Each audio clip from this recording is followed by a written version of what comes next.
دوسری جنگ جو آپ کی ہوگی تقاتلون الفارس، دوسری جنگ آپ کی ہوگی ایرانیوں سے۔ ایران کے جو لوگ ہیں وہ شیعہ ہیں، وہ بھی امام مہدی کا انتظار کر رہے ہیں، مگر ان کا کنسپٹ الگ ہے۔ ان کے نزدیک یہ ہے کہ امام مہدی آئیں گے تو ہمیں جنت میں لے کر جائیں گے، تو وہ الگ امام مہدی کا انتظار کر رہے ہیں۔ وہ اس امام مہدی کا انکار کر دیں گے، اس امام مہدی کے انکار کرنے کے بدلے میں ان سے جنگ لڑی جائے گی اور وہ بھی جنگ جیتے گے حضرت امام مہدی اور مسلمان۔ تیسری جنگ ہوگی ورلڈ وار 3، تقاتلون الروم جسے کہا جاتا ہے۔ یہ ورلڈ وار 3 میں جرنیل اور قائد اور لیڈر کی حیثیت سے آگے بڑھے گے حضرت امام مہدی علیہ رضوان، پیچھے پوری امت مسلمہ آپ کے ہوگی۔ اور ورلڈ وار 3 کہاں پر ہوگی یہ بھی بتایا، شہر غوطہ میں، یعنی ملک شام میں، سیریا میں، فلسطین کے بالکل قریب غوطہ جو شہر ہے، شہر غوطہ میں اعماق اور دابق مقام ہے جہاں پر ایک بڑا چٹیل میدان ہے، وہاں پر ورلڈ وار 3 ہوگی۔ 3 دنوں تک یہ جنگ چلے گی، یہ حدیث کی بات ہے، میں آپ کو بتا رہا ہوں۔ تیسرے دن فتح یاب ہو گئے حضرت امام مہدی، وہ جنگ جیتے گئے۔ 3 جماعتیں مسلمانوں کی اس میں بنے گی، پہلی جماعت جائے گی تو لہذا وہ جماعت بھاگ جائے گی، دوسری جماعت جائے گی، وہ منافقین ہو گئے جو پہلی جماعت جائے گی، دوسری جماعت جائے گی، شہید ہو گئے، اور تیسری جماعت امام مہدی علیہ رضوان کی ہوگی، وہ فتح یاب ہو گئے۔ تو اس طریقے سے، اور فرمایا کہ 80 رأیتن، 80 جھنڈے دشمنوں کے اس میں ہو گئے، ہر جھنڈے کے نیچے 12,000 کا لشکر ہوگا، یعنی 80 ڈویژن ہو گئے، 80 الگ الگ شعبوں میں بٹے ہوئے ہوگی، ٹکڑیاں ہوگی، فوج کی ٹکڑیاں ہوگی، یعنی 9,60,000 کا لشکر مسلمانوں کے اگینسٹ میں ہوگا، مسلمانوں کے سامنے ہوگا۔ 9,60,000 کا لشکر کافروں کا ہوگا، عیسائیوں کا ہوگا، یہودیوں کا ہوگا ورلڈ وار 3 میں، اور اللہ کی مدد و نصرت سے وہ جنگ مسلمان جیتے گے۔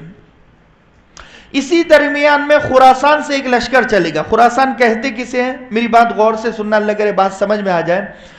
پاکستان کا کچھ ایریا اور افغانستان پورا، تو وہاں سے ایک لشکر چلے گا، اسے آج کے زبان میں، عام زبان میں کہوں تو طالبان اسے کہہ سکتے ہیں۔ 1980 سے وہ میدان میں ہے، محنت میں ہے، اور وہ جنگ کے ماحول میں ہے، اور وہ اللہ کا نام لیتے ہیں، رسول اللہ صلی اللہ علیہ وسلم کا نام لیتے ہیں، سنت زندہ کرتے ہیں، اور اللہ تبارک فریض جہاد پر مسلسل وہ عمل پیرا ہے۔ تو وہ جو طالبان ہوگے، خراسانی لشکر ہوگا، وہ ہندوستان آئے گا، اور ہندوستان کے حکمرانوں کو بیڑیوں میں جکڑ کر، زنجیروں میں جکڑ کر امام مہدی کے قدموں میں ڈال دے گا۔ اس کا مطلب یہ ہے کہ غزوہ ہند جو ہوگی، غزوہ ہند امام مہدی نہیں لڑے گے، مگر امام مہدی کی ماتحتی میں، امام مہدی کے ہاتھ کے نیچے، امام مہدی کی حکومت میں وہ جنگ خراسانی لشکر یعنی طالبان لڑے گے، اور طالبان جب انڈیا میں آئے گے تو بیڑیوں میں جکڑ کر حکمرانوں کو حضرت امام مہدی کے قدموں میں پھینک دے گے، اور ہندوستان فتح ہو جائے گا۔ تو یہ خراسانی لشکر۔ اب ایک اور بات میں آپ کو بتاؤں کہ جب یہ جنگیں ہوگی تو ایک لشکر، سفیانی کا لشکر جسے کہا جاتا ہے، جو یہودیوں کا لشکر ہوگا، وہ چلے گا ملک شام سے، اور مدینہ المنورہ پر حملہ کرنے کے لیے وہ آئے گا۔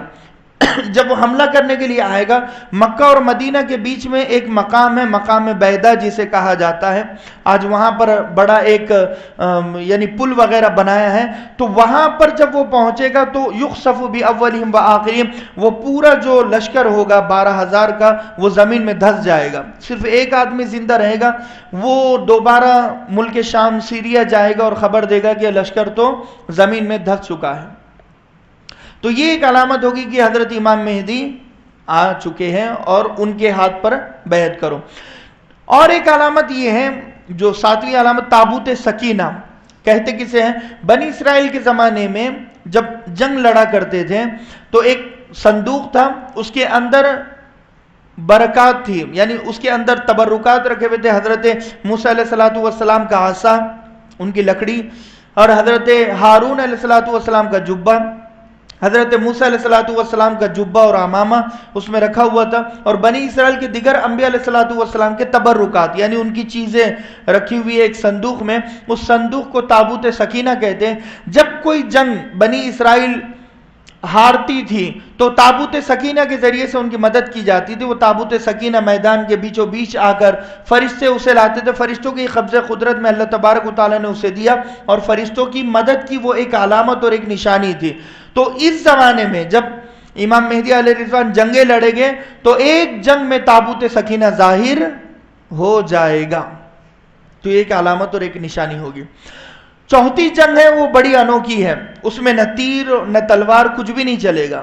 چوتھی جنگ ہوگی ثم تغزون القسطنطنیہ. فرمایا کہ چوتھی جنگ قسطنطنیہ سے ہوگی جو ترکی کا کیپٹل ہے, ترکی کی راجدھانی ہے قسطنطنیہ. تو چوتھی جنگ اس سے ہوگی. جب وہاں پر جائیں گے, استنبول جسے کہا جاتا ہے آج, تو وہاں پر جب جائیں گے تو چاروں طرف اس کے فصیلے ہیں, بڑی بڑی دیواریں ہیں تاکہ پانی نہ آنا پائے, کیونکہ پانی اس کے آس پاس بڑا کثرت سے پایا جاتا ہے. سمندری علاقے کے بیچ میں استنبول اور قسطنطنیہ واقع ہے. تو اس سے بچنے کے لیے بڑی بڑی دیواریں اٹھائی گئی ہے جسے فصیل کہا جاتا ہے.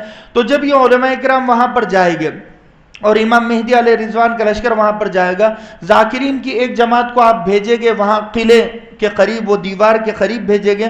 ذاکرین کی جماعت یعنی ذکر کرنے والے ذکر کریں گے, لا الہ الا اللہ واللہ اکبر زور سے پڑھیں گے, ایک دم سے وہ دیواریں گر جائیں گے. اور وہ جو ترکی ہے, وہ جو قسطنطنیہ ہے, وہ اپنے آپ کو امام مہدی کے حوالے کر دے گا. تو وہ جنگ بغیر لڑے, بغیر تیر و تلوار چلے, بغیر کسی کا قتل ہوئے مسلمان جیت جائیں گے. یہ چار جنگیں امام مہدی جیتے گے. اسی جنگ میں یہ خبر ملے گی کہ دجال نکل چکا ہے, کیونکہ جنگ لڑنے کے بعد لوگ کیا کرتے ہیں, مال غنیمت حاصل کرتے ہیں, تقسیم کرتے ہیں, تو لیتے ہیں. تو مال غنیمت یعنی دشمنوں کا بچا ہوا مال, چاہے ان کے ہتھیار ہو, کھانا ہو یا ان کی جائیدادیں ہو, جو بھی چیزیں اسے مال غنیمت کہا جاتا ہے.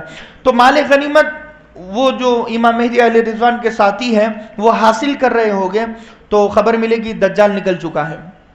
اب یہ جھوٹی خبر ہوگی, شیطان اپنے کارندوں کے ذریعے سے پھیلائے گا.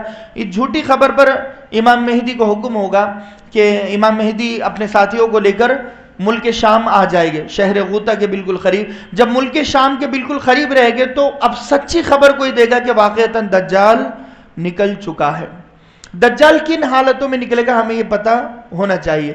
دجال جب آئے گا, آنے سے 3 سال پہلے سال اللہ تبارک و تعالی بارش کو 1/3 بارش کو روک دے گا. یعنی آسمان سے بارش نہیں ہوگی, زمین سے غلہ نہیں اگے گا, کوئی اناج نہیں اگے گا. دوسرے سال اللہ تبارک و تعالیٰ آدھی بارش کو روک دے گا اور آدھی پیداوار کو روک دے گا جو زمین سے اگنے والی ہے. تیسرے سال پوری بارش کو روک دے گا اور پوری پیداوار کو روک دے گا, اناج کا ایک دانہ تک نہیں ہوگا.